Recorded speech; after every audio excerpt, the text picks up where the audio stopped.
Describe, from your point of view, how the Migos actually came together in the beginning. We was on the north side. We all went to school together. We all was brothers. We all stayed in the same house.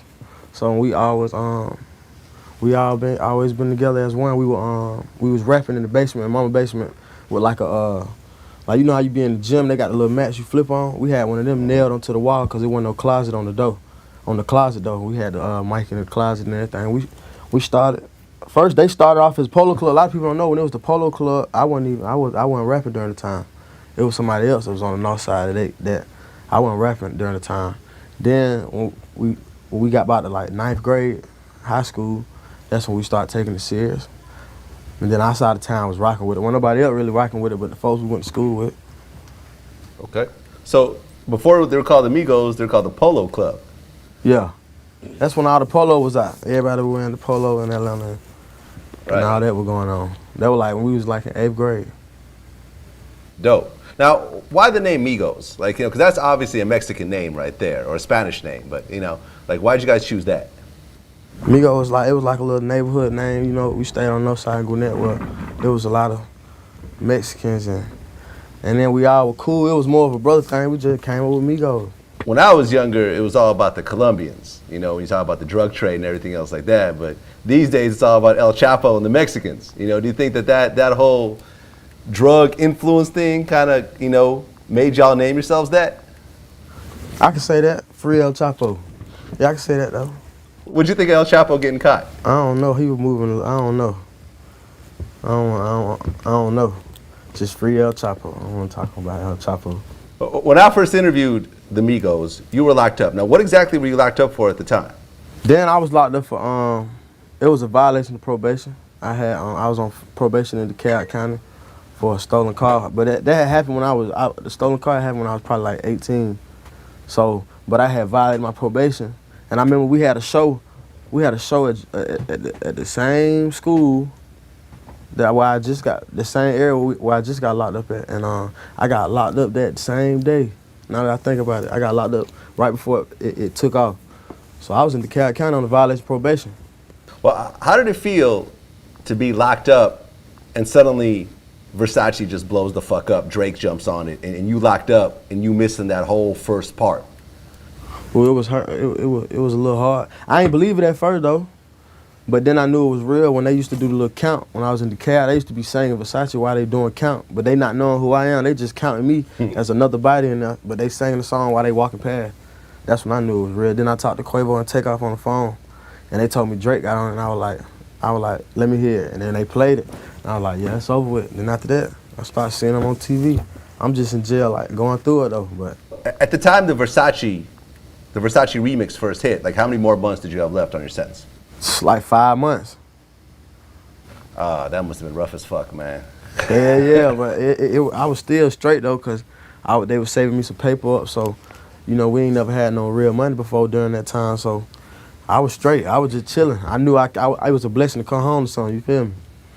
How were the other inmates treating you at the time when you're like, yo, I'm part of this group right here? Like, yo, this right, when I get out, this, that, and the third. See, I knew some of the folks from like the neighborhood that was in there, but I wasn't really telling too many folks, cause I felt like wasn't nobody probably gonna believe me anyway. I ain't want to look lame, so I really ain't say nothing. I just waited. I got out, and then now they see. Okay, what was it like your first day out back then? I remember like it was yesterday. I got out. I came out the doors.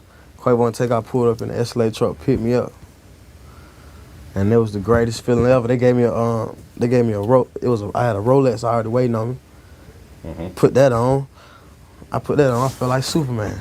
Had some chains, some jewelry, and some money, so everything was good. A lot of times, groups are good when everyone's broke, but as soon as they blow up, groups break up. But it seemed like they blew up while you was in jail, and as soon as you came out, y'all was right back with it again. Cause like I said, we all a family. We came in together. We gonna leave out together. We really know what it feel like. That was a dream.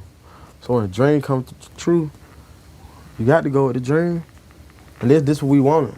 This what we was grinding for. It came true. It's something God gave us. So you got to do what's right, or you're not gonna get your result at the end. Ain't gonna be what you wanted it to be if you don't do what's right. This was your first time with a hit record in your group. You know what I'm saying? Because y'all was buzzing Atlanta, but Versace put y'all in a different place. So what was it like coming out of jail into a whole new situation? It was, man. It was exciting. It was a new sight to see. It was a lot of money. It was a rush, but you know you had to get with it and you had to keep our grind still the same though, and it stayed the same then. When I got out and I had that money, I still wanted to keep going so I could keep getting more and more. It was a different feel though. It was a totally different. Everything was totally different. Folks knowing who I am, everywhere I go, it was different. What was like the first thing you bought when you got out and had some money? My mama's house. Really?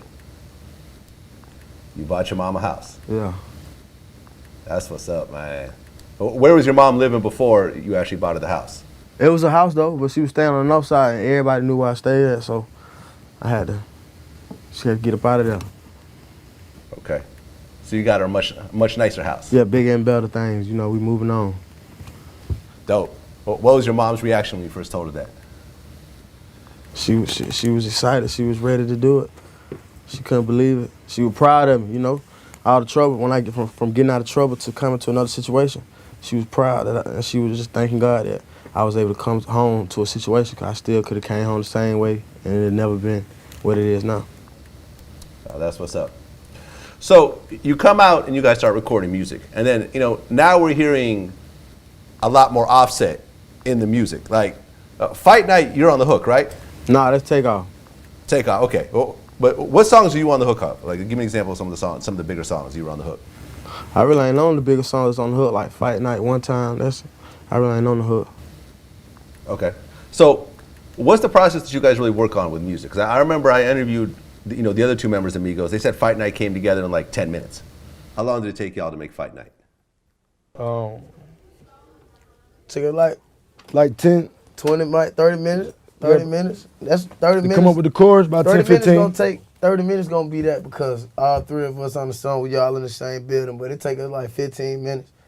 Man, some of them beats give you the chill. Soon as you cut it on, you already know it's gonna be a smash, so you go ahead and we would just go right in. And then usually most of the time, a song that be a hit be something we be playing with, or something you ain't think this song. You was playing with it when you made it. Like when Quavo was making Handsome and Wealthy, he was about to delete it. I was like, nah, boy, that's hard. Like, man, this shit ain't hard. Then it's a masterpiece. Yeah, Handsome and Wealthy is your biggest song, probably? Fight Night was the biggest song. Fight Night was the biggest song. Okay. But Handsome and Wealthy was a big one, though. Yeah, that was a big song. Okay. Now, when you guys did Fight Night, you had no idea that it's going to go big like that. Okay. And it started actually getting incorporated into like actual fights and sporting events and stuff like that, right? Right. So it was just like, I guess it was perfect timing, or sometimes it be about timing. How the timing came in, how it feel like with sports. But a lot of things we do feel like with sports, just like the dab. What were some of the fights that the song was used in?